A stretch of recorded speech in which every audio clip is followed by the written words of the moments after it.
బర్జిల్లై అనే ఒక దైవజనుడు ఉన్నాడు ఇక్కడ, గిలాదు కాపరస్తుడు. ఈ బర్జిల్లై గురించి రాస్తూ, దావీదు చాలా కష్టకాలంలో ఉన్నాడు. తన సొంత కుమారుడు అబ్షలోము అతన్ని తరిమినప్పుడు ఆయన ఇంకా అరణ్యము గుండా వెళ్ళిపోతుంటే ఇక్కడ బర్జిల్లై చూస్తే రాజు మహనాయిముకి వచ్చినప్పుడు ఆయన ఆహారాన్ని సిద్ధపరిచి భోజనాన్ని పంపుచూ వచ్చాను. ఒక రోజు కాదు, డే బై డే రాజు తన సమస్యల నుండి విడుదల పొంది ఇంకా రాజు నగరానికి వచ్చేసిన తర్వాత రాజు అయిపోయాడు. ఇంకా కంఫర్ట్ జోన్ లో దావీదు ఉన్నప్పుడు, యెరూషలేములో నా యొద్ద నిన్ను నిలిపి పోషించదను, నీవు నాతో కూడా నది దాటి రావెళ్ళనని రాజు బర్జిల్లైతో సెలవీయగా సహాయం చేయడానికి 80 సంవత్సరాలు అతనికి గుర్తురాలే. దావీదుకి భోజనం పంపించినప్పుడు చూడండి ఎలా రాశాడు. పరిశుద్ధాత్మ దేవుడు ప్రతి దాన్ని స్కాన్ చేశాడు. పరుపులు, పాత్రలు, గుండెలు, గోధుమలు, యవల పిండి, వేచిన గోధుమలు, కాయ ధాన్యములు, చిక్కుడుకాయలు, పేలాలు, తేనె, వెన్న, గొర్రెలు, జున్ను ముద్దలు, 13 రకాల. దైవజనుడికి రాజుగారికి అవసరాల్లో ఉన్నాడు, ఆకలితో ఉన్నాడని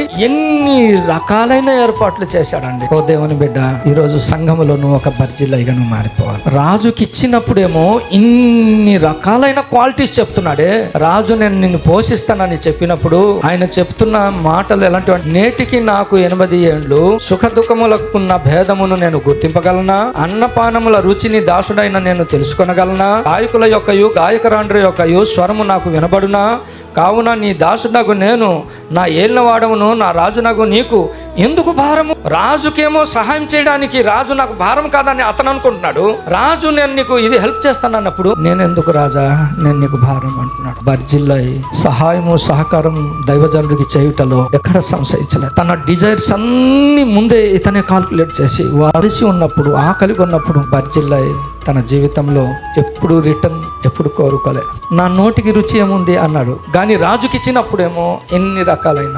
అతని గురించి దేవుడు ఒక 3 విషయాలు రాశాడు. బర్జిల్లై ఏం చేశాడంటే, ఇదిగో రాజా నేను ఓల్డ్ అయిపోయాను, ఇంకా నేను ఎంతకాలం బ్రతుకుతాను, నేను నీకు ఎందుకు ఇంకా భారం, ఇదిగో నా కుమారుడు ఉన్నాడు, నీ సేవకునిగా చేర్చుకోమన్నాడు. ఈ రోజు నీ బిడ్డల్ని సంఘం కోసం అలాగిస్తారా? నీ బిడ్డల్ని నువ్వు ఇవ్వగలిగితే, ఆ పరిచర్య ధర్మం జరగడానికి నీ వంతు నువ్వు పాల్గొంటే దేవుడు ఎంత ఆశీర్వదిస్తాడు తెలుసా? బెత్లెహేము దగ్గరనున్న కింహాము అనే ఒక ఆశ్రయపురము, తల్లిదండ్రుల యొక్క ఇల్లు ఉంది. దావీదు యొక్క తల్లిదండ్రుల ఇల్లు.